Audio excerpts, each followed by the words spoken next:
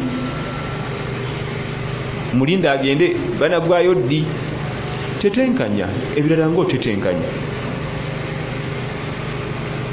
abantu babangalire Kampala obulamu bwa kutetenkanya tunira omusala gwafuna n'ofuna expenditure y'omwezi n'ogamba nti alayika mubbi nga tasobola kubaawo funa emitwalo 35 ennyumba ya 2 mukyala alina abaana balwala balya banywa atetenkanya enene eddiini ogituusa mu maaso ga Allah olina ogitetenkanyiza ogituusaayo saba Allah atuwe obusobozi ensonyi kitendo kikulu nnyo lwaki Allah tabaraka wa taala omwana ono omuwala eyajje wa nabbi Musa alayhi salamu yayogerako kitendo kimu kya nsonyi ebitende ebirala n'abireka kyekyebeeyi ku bye yalina so si beauty kyekitendo ekyebbeeyi kyeyalina so si kala mukazi muwarabu mweru obulungi bw'omukyalo oyo bujja kuba bwa bbeeyi ng'alina ensonyi n'ebitendo ne kakalake n'ebisigadde byonna bigenda kuba bya bbeeyi era bijja mumugasa nnyo ebbanga ly'anaamala nga alina ensonyi n'ebifo ebirala bingi nga Allah ayogera ku nsonyi mu Qur'an al-Karim nga bwe tugambye nti ebyafaayo ebiri mu Qur'an mubaamu meseji yo ekwatako buli kissa buli kyafaayo kyonna kyolaba mu Qur'an mubaamu ebikwatako lwakuba oluusi obwongo bwaffe tebubisengejja bijja mu byezzaako naye buli wotuuka awo mukisa eyo yennyini nabbi Musa yayamba abaana abawala 2 bali myaka gye babalagavu n'abayamba abamanyi batulaga nti ekyokuyiga ekirimu nti ojja kujja lumu mu maaso Allah akuleetere mu maaso go omukyala nalulungi ng'alina obwetaavu gy'oli alina obwetaavu gy'oli Allah muleese era ng'obwetaavu bw'alina gy'oli obusobola naye weeyisanga nabbi Musa alayhi salaam yayamba bayambe tiyalina pulaani B tiyalina pulaani B kiki obuzibu bwaffe buli wano ne wano ng'alina obusobozi n'abumalira abo nno batono mwana omuwala mubalagavu amaliriza mwaka gwe gusembayo tuition abuze najja mu office yo kiki noonya kakadde eno esemesita esembayo bantikire naye ng'okalina n'omutunulako bwoti n'omutunulira obuzito bwazitowa noga nti akadde kako genda notaga nti enamba y'essimu yo girekewa abalala mugabo genti totegaana ebyo biwedde kati okuddayo funa obuzibu bwonna obwa ssente mu bulamu bwo janguwa